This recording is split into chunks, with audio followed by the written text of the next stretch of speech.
Estamos apresentando Enigmas Rasgando o Verbo, com Cris de Pascoal e Kátia de Galho. Produção técnica Mauro Dom Pedro. Olá pessoal, bem-vindos à Rádio Excel, a rádio da consciência livre. Você está entrando num programa onde o normal é ser diferente. O normal é ser paranormal. Boa noite, internautas. Boa noite, Cris. Boa noite, Kátia Gaia. Hoje com mais um programa, né, Kátia Gaia? Isso mesmo, nesta quarta-feira. E lembrando que nós vamos mudar a data, né, o dia desta programação. Então vocês terão Rasgando o Verbo no outro dia, mas nós vamos avisá-los. Com certeza. Bom, pessoal, hoje, respondendo a pedidos aí dos nossos internautas, nós vamos falar do povo lagarto. Ou seja, dos reptilianos. Bem, pessoal, eles são um elemento comum em teorias da conspiração e nas pseudociências de criptozoologia e ufologia. São denominados por povo serpente, povo lagarto, homens cobras, reptoides, draconianos, chitaures e etc. Na ficção clássica, muitas das criaturas da mitologia grega eram parte serpente, como Erictônio de Atenas, Cecropes I, Alâmia, Delfina, Equidna e os gigantes da Gigantomaquia. Na mitologia indiana, os Nagans são um povo serpente que vive no subterrâneo. E na ficção moderna, pessoal, temos vários exemplos de reptilianos, cujo tipo réptil é mais homogêneo que na mitologia grega, onde apenas partes do corpo eram de serpente. Geralmente, eles são associados com seres humanos ou répteis mutantes por natureza ou geneticamente alterados. Em teoria da conspiração, segundo David Icke, reptilianos são seres extraterrestres que planejam dominar o mundo, utilizando-se de frequências sonares distintas da nossa realidade, aprisionando-nos em nós mesmos, que é a realidade Matrix, impedindo-nos de nos manter conectados à realidade. Então, o David Icke ainda afirma que eles fragmentaram nossas mentes, reprogramando os fragmentos e utilizando os Illuminatis para ativar através de diversos canais, como a mídia, sons e etc. Os programas mentais do fragmento que desejarem, né?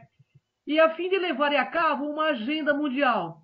Mas tudo isso, pessoal, está no campo das teorias conspiratórias. Nada cientificamente comprovado.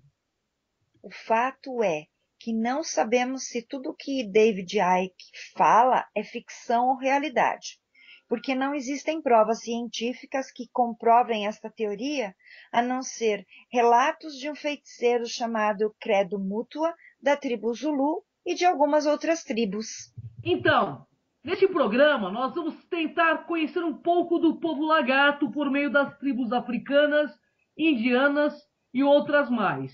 Dizem, né, que é um povo formado por répteis humanoides, que podem ser muito perigosos quando provocados. Embora sejam onívoros, preferem carne e peixe. E dizem as más línguas, né, Cássio, que eles comem carne humana. Mas, pesquisando, nos parece isso um mito ancestral das tribos africanas antigas que devoravam os inimigos cativos ou escravos. Pois é. Índios de várias tribos africanas contam que eles têm de 1,80 m a 2,10 m de altura, escamas verdes, cinzas e marrons. Eles possuem cauda que lhes concedem equilíbrio, que medem de 90 a 1,20 m e pesam de 100 a 130 quilos. O dialeto deles, draconiano, apenas é conhecido por alguns feiticeiros que eles mantêm estreito relacionamento. Bem, pessoal, contam ainda, né, que os homens lagarto combatem de modo individual e desorganizado, preferindo ataques frontais e preferem levar seus inimigos para a água, onde exercem maior força e onde, é óbvio, são mais hábeis para lutar. A sociedade do povo lagarto é patriarcal e o membro mais poderoso governa os demais. Os anciões oferecem por vezes conselhos, mas raramente tornam-se líderes, embora eles os respeitem. Dizem ter vindo da estrela Altair, de Órion e de outras paragens universais, e mantêm bases intraterrenas em vários locais do nosso planeta. Então, pessoal, eles afirmam que sobrevivência é o mais importante para eles.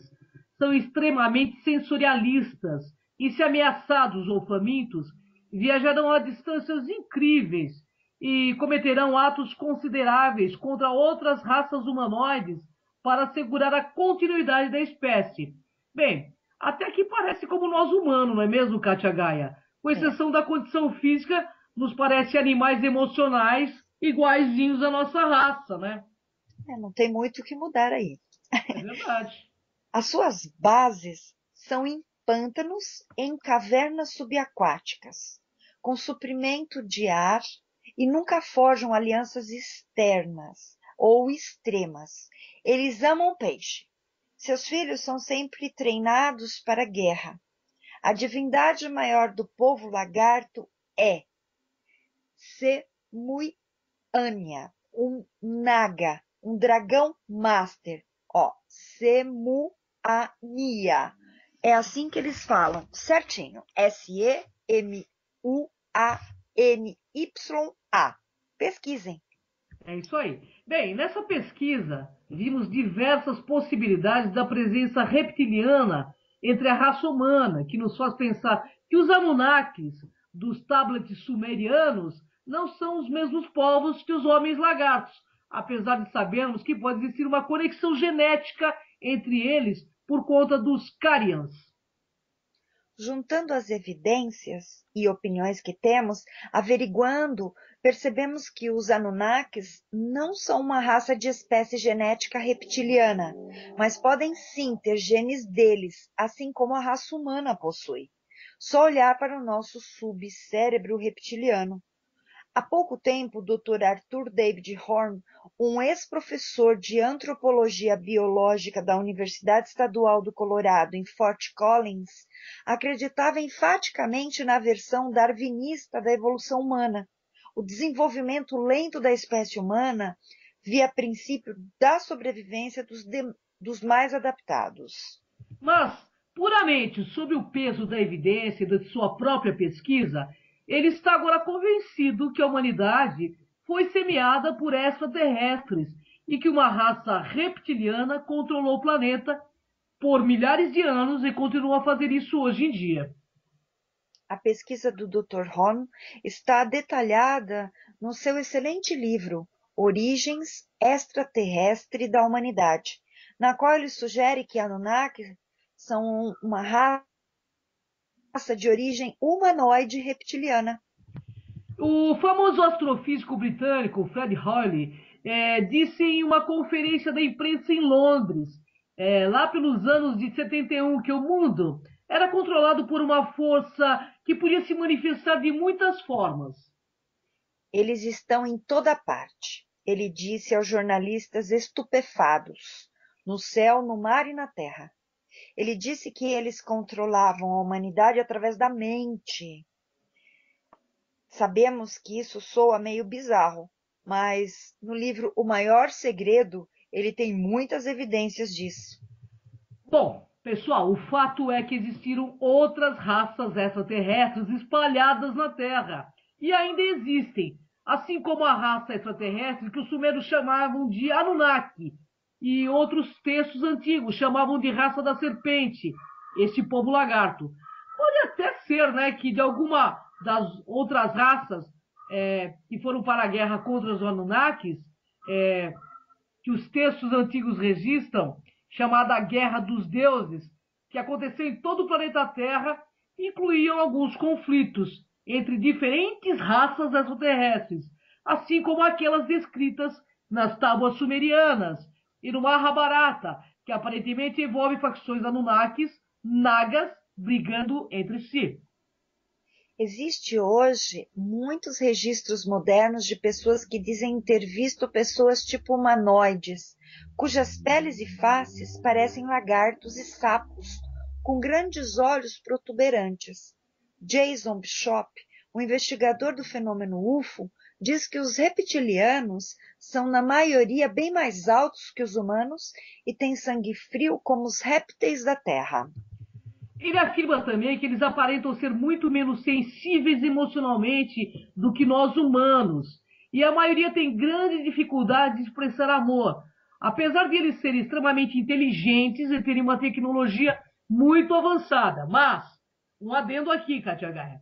Quando eu e Katia Gaia estivemos com Eric von Däniken e perguntamos a ele sobre os reptilianos, ele diz que isso é pura ficção.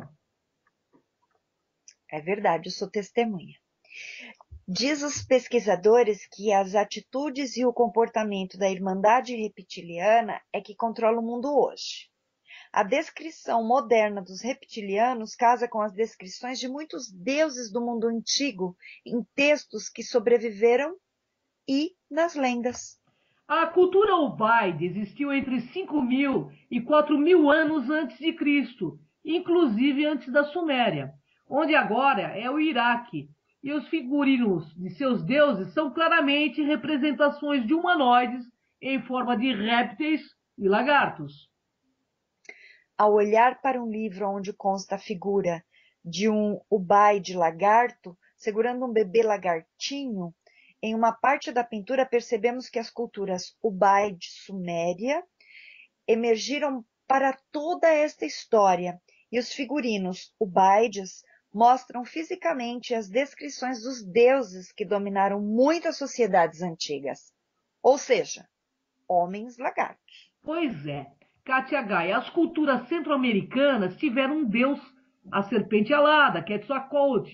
Os índios Hopi tinham o deus serpente emplumada, Barroliconga, e a cultura nativa norte-americana está repleta de imagens com serpente, incluindo a misteriosa elevação na forma de serpente em Ohio. Os hindus falam dos deuses reptilianos, os Nagas. Estes eram uma raça de demônios na lenda hindu, e seus nomes significam aqueles que não andam, mas rastejam. Egípcios tinham seu deus serpente, Kneph, e os faraós eram frequentemente desenhados com serpentes. Os fenícios tinham Agat, o Demon, outra figura de serpente. As pessoas do Vodou têm um deus que eles chamam de Dambala Uedu, que é representado por uma serpente. E os hebreus tinham Nakshutan, a serpente bronzeada. O antigo deus britânico, né, pessoal, conhecido como o soberano dragão do mundo, era chamado de Hu. H-U. E disto, com muita propriedade, os cientistas sugeriram que nós obtivemos o termo humano. Human, o símbolo do disco alado dos sumérios, que é encontrado em todo o mundo antigo. Era normalmente apresentado com o quê? Com duas serpentes. Bem, pessoal, o simbolismo da serpente e a sua associação com os deuses da antiguidade existem em todo o mundo. O reverendo John Dane, no seu livro A Adoração da Serpente, escreveu: um dos 5 construtores de Tebas, no Egito, teve seu nome derivado do deus serpente dos fenícios, Ófion. O primeiro altar erigido para Ciclopes em Atenas era para o Ops, a deidade serpente. Então, pessoal, o culto simbólico da serpente era tão comum na Grécia que Justin Martyr acusa os gregos de introduzi-lo nos mistérios de todos os seus deuses. Chineses são ditos supersticiosos na escolha de um lugar do solo para construir uma casa ou para morar, ou ainda para construir uma sepultura. Por isso eles conferem isso com um cetro de cabeça, cauda e os pés dos diversos dragões que vivem debaixo da terra. Ou seja, eles têm um cetro, né, que tem a cauda, os pés e várias cabeças de dragões que eles acreditam que vivem, né, debaixo da terra, né? A ideia de dragões que expelem fogo pelas narinas e de serpentes malévolas que aparecem nas lendas e nos textos de todo o mundo poderia facilmente originar-se dos deuses reptilianos, que então operavam abertamente há milhares de anos atrás, ou de naves em formas de serpente, conforme hieróglifos espalhados em toda a Ásia. É verdade, toda a Ásia e toda a África também, né? Olha, Bem, pessoal, estes eram o povo da serpente dos textos antigos. Inclusive a Bíblia, onde a serpente é um tema regular. Obviamente, né? A serpente tem sido usada para simbolizar muitas coisas, e nem toda referência será literalmente o réptil. Certamente que não, mas muitas delas são. existem também um tema muito comum em um lugar sagrado que é guardado por uma serpente ou um dragão. Nós temos a serpente do Jardim do Éden, e o tema serpente e dragão é global. Os persas falavam de uma região de bem-aventurança e deleite chamada Éden, que era mais bela do que todo o resto do mundo. Ela foi a morada original do primeiro homem. Eles diziam, antes que eles fossem tentados pelo mau espírito na forma de uma serpente, para partilhar o fruto da árvore proibida. São muitas lendas, muitos contos aí que existem, né, Kátia? E existe também a árvore Banyan, sob qual Krishna assentou sobre uma serpente enrolada. Nos registros mexicanos antigos, suas versões da história de Eva envolvem uma grande serpente macho. A outra lenda hindu fala da montanha sagrada de Meru, guardada por um dragão. Assim, pessoal, constantemente nós observamos o mesmo tema e os locais sagrados guardados por dragões amedrontadores ou de um reptiliano, ou um ser meio réptil, meio humano, que entrega conhecimento espiritual para os humanos. Pois é. O fato é, né, gente, que em nossas pesquisas a espécie reptiliana tem uma conexão muito longa com a Terra, com mais de 150 milhões de anos atrás. Se quisermos entender a natureza real da vida, nós precisamos libertar nossas mentes das amarras do condicionamento e compreender que o que nós vemos em volta de nós na Terra é apenas uma pequena fração das possibilidades. As espécies dos répteis, como os lagartos e cobras, são apenas uma forma da corrente genética reptiliana neste universo.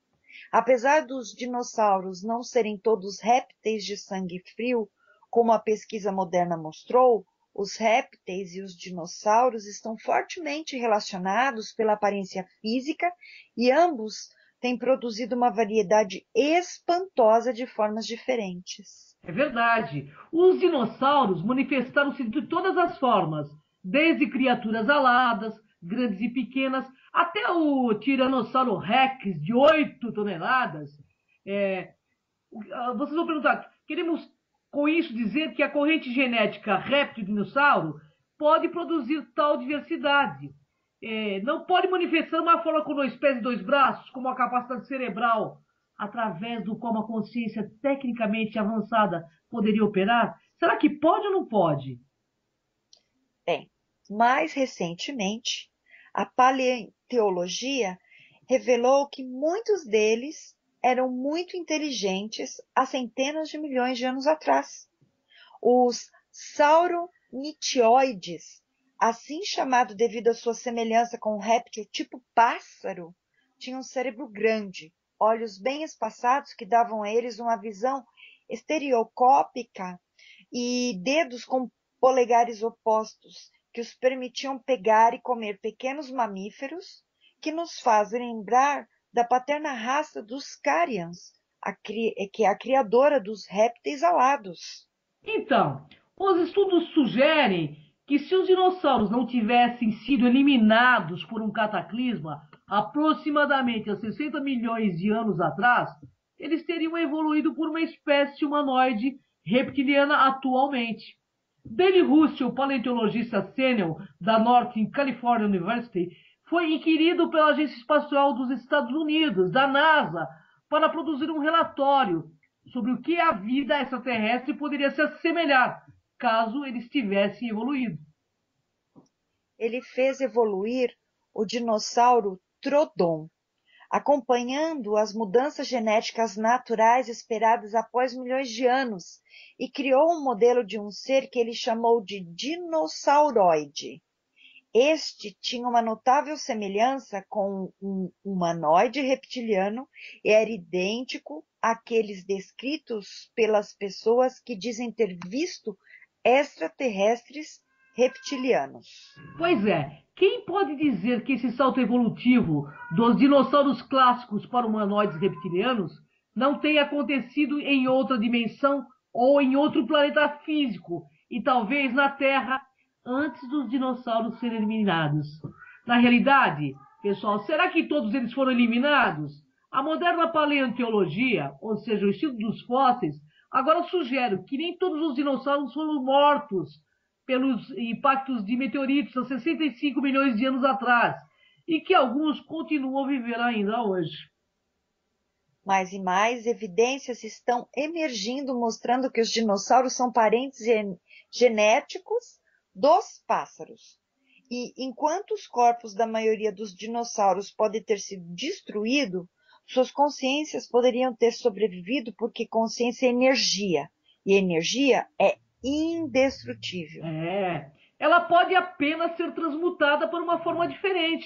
O que aconteceu com aquela consciência de dinossauro que dominou a Terra por 150 milhões de anos? É um questionamento. E como vimos, os primeiros registros da Síria, Babilônia, história do Velho Testamento, China, Roma, América, África, Índia e outros locais apresentam histórias de dragões. O símbolo da serpente também tem sido encontrada na antiga Bretanha, na Grécia, em Malta, no Egito, Novo México, Peru e em todas as ilhas do Pacífico. Existe uma semelhança inconfundível entre alguns dinossauros e as descrições antigas de dragões.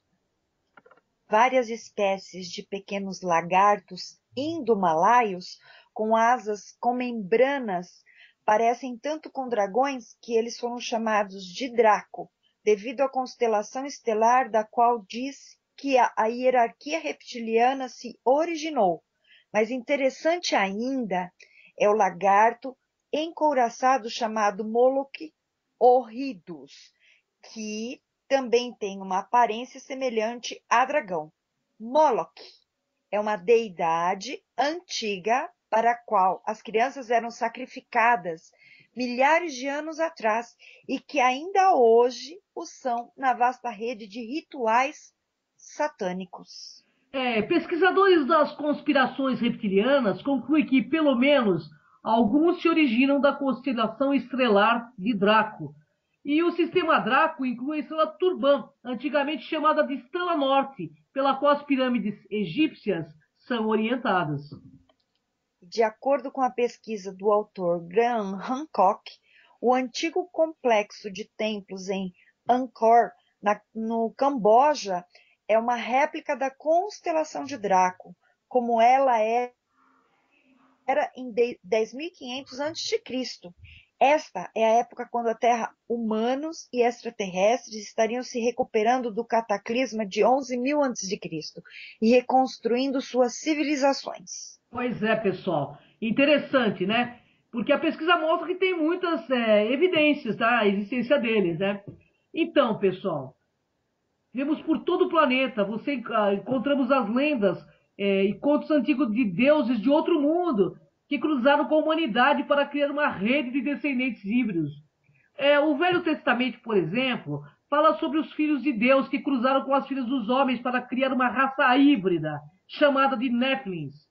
Antes que fosse traduzido para o inglês, aquela passagem dizia os filhos dos deuses, plural, entendeu? Mas os contos da Bíblia são apenas alguns dos muitos que descrevem o mesmo tema. Para variar, né? Claro. Os contos antigos nos falam que estes descendentes híbridos, resultantes da fusão dos genes de humanos selecionados com o dos deuses, foram postos nas posições de comandar o poder real, especialmente no Antigo Oriente Médio e Próximo Oriente. Em culturas avançadas, como a Suméria, Babilônia e Egito. Pois é, os contos sobre a raça serpente em culturas antigas são simplesmente intermináveis. E para onde quer que a gente olhe ou pesquise, o simbolismo serpente reptiliano em relação aos Anunnakis é outra versão desses deuses. São igualmente difundidos. Diz a lenda que dos descendentes híbridos veio o direito divino dos reis, a crença de que somente aquele de sangue azul tem o direito de governar dado por Deus. Na verdade, esse direito não é divino, é o direito de governar dado pelos deuses reptilianos por via da sua genética híbrida. Estes híbridos se tornaram depois as famílias reais e aristocráticas da Europa, e graças ao grande Império Britânico e aos outros impérios europeus, eles foram exportados para as Américas, África, Austrália, Nova Zelândia e diretamente para o distante Oriente, onde eles conectaram-se com outros híbridos reptilianos, como aqueles mais obviamente na China, onde o simbolismo do dragão é a base da cultura deles. Então, pessoal, essas linhagens híbridas reptilianas humanas se tornaram os governantes políticos e econômicos daquelas terras ocupadas pelos impérios europeus, e elas continuam governando esses países até hoje. Os Estados Unidos da América têm sido o lar de centenas de milhões de pessoas desde 1776. E o mais surpreendente é que essas pessoas vieram de uma incrível, diversa mistura genética.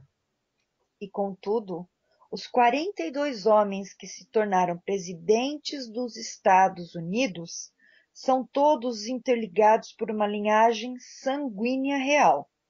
Diz as teorias de conspirações que híbridos reptilianos têm a capacidade de mudar de forma humana para reptiliana. O fato é que, mais uma vez, contos antigos e modernos apoiam uns aos outros. Pois é, os deuses antigos dos vales hindus, os Nagas, eram capazes de assumir a forma humana ao réptil, conta a lenda.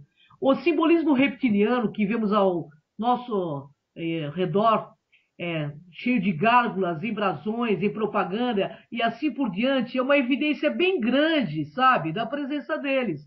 Portanto, é bom sabermos a verdade, para que possamos lidar com as diferenças de uma forma fraterna e diplomática. E afirma David Icke que eles põem certos grupos reptilianos por trás da Illuminati, mas não a corrente genética reptiliana em geral. Há muitos de origem reptiliana que estão aqui para ajudar a humanidade a se livrar desta escravidão mental e emocional. E continua. Todos nós temos um corpo com muitos genes répteis, inclusive parte do cérebro chamado de complexo R, o cérebro réptil. Conhecimento, pessoal, é poder.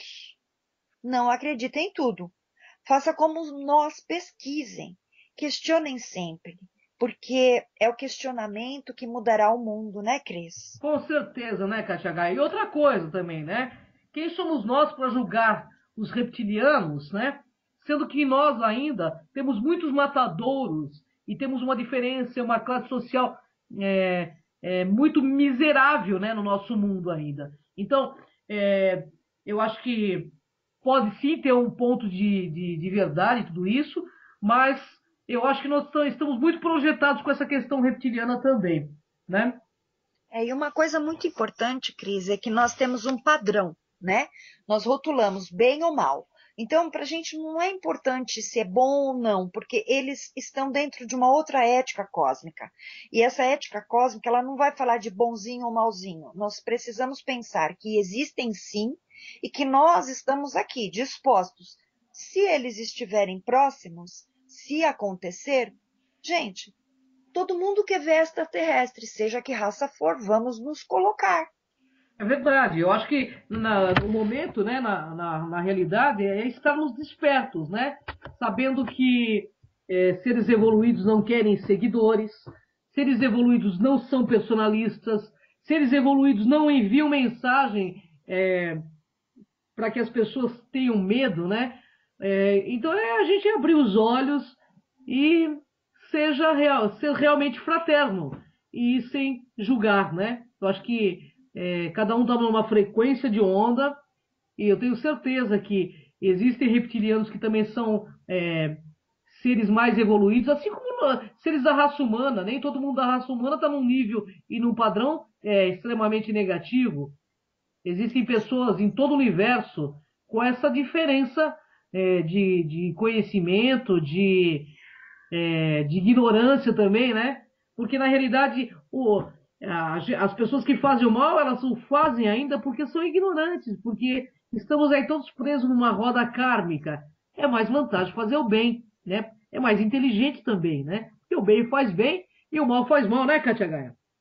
Verdade. E uma coisa muito importante, né, Cris? Porque a gente recebe muitas mensagens, muitos e-mails, muitas pessoas pedem para que a gente divulgue algumas mensagens. E eu vou dizer uma coisa pessoal, aqui é a minha posição. Um desperto não é um escolhido. Um desperto é aquele que resolveu questionar certas coisas e pesquisar. Então, ele não é um escolhido. Ele é uma pessoa que ele trabalha arduamente para conhecer, para se autoconhecer primeiramente. É verdade. O desperto é uma pessoa que o caminho, a jornada dele é interna, né? Na realidade, não existe escolhidos. Sobre essa questão de escolhidos, o Kron sempre me deixou muito claro. Todos serão chamados, mas poucos se escolherão. Porque o caminho interno, nem todo mundo está disposto a sair da zona de conforto e realmente fazer a jornada, né, Kátia Gaia? Então, autoconhecimento é extremamente importante para que nós tenhamos maior nível de lucidez perante a própria vida e perante as nossas escolhas pessoais. E eu vejo as pessoas aí, Cris, só para finalizar aqui o meu pensamento e a minha colocação, eu vejo tantas pessoas debatendo, dizendo que a sua raça é melhor ou é pior, né? Porque defende um padrão de raça. Nem conhece a raça, mas está defendendo e está falando que a outra é a pior. Gente, vamos lá. Vamos ser primeiro humanos e melhores, né? É verdade, antes de né? julgar. Aliás, nós não devemos julgar. Eu acho que julgar não pertence a ninguém, porque nem Deus julga. O Deus ou aquele ser superior não julga. Então, por favor, não nos cabe. O que nos cabe é nos autoconhecer para sermos melhores. É verdade. Não esperam isso da gente. É verdade. E no autoconhecimento, a gente vai entender que cada um está num nível existencial, que cada um vai ter o seu tempo de evoluir, de crescer. E aí a gente compreende que somente por meio do respeito é que nós conheceremos o que é amor. Não é verdade, Kátia Gaia? Com certeza, porque conhecimento liberta, não te torna um fanático e nem melhor que ninguém. É verdade. Conhecimento libertador. Libertador, é libertador. Bom, Kátia Gaia, a gente convida vocês todas as quartas-feiras para estar conosco no Enigmas, na Demais TV. Anota aí o nosso site, Kátia Gaia. www.programenigmas.com.br e nós queremos convidar você que deseja participar do programa, divulgar o seu produto, falar sobre seu trabalho, divulgar a sua empresa. Entre em contato conosco, nós temos um espaço no Rasgando o Verbo, temos espaço no Programa Enigmas em nosso site para que você divulgue. Você quer saber os investimentos? Entre em contato através do telefone 11 3482 6381. E não esqueçam, todo o nosso acervo de vídeos está na Kron TV, que está linkado ao nosso site. Então, são mais de 500 vídeos, pessoal. Acesse lá, são muitos temas interessantes, muitos entrevistados, muitos pesquisadores que vieram compartilhar conhecimento. Bom, Kátia Gaia, gratidão, né, minha amiga de jornada, né? Gratidão, Kátia Gaia, gratidão, internautas. Uma honra estar com vocês todas as quartas, até a nossa mudança de horário, pessoal. Até a próxima quarta, um novo Rasgando o Verbo. Até. Acabamos de apresentar Enigmas Rasgando o Verbo.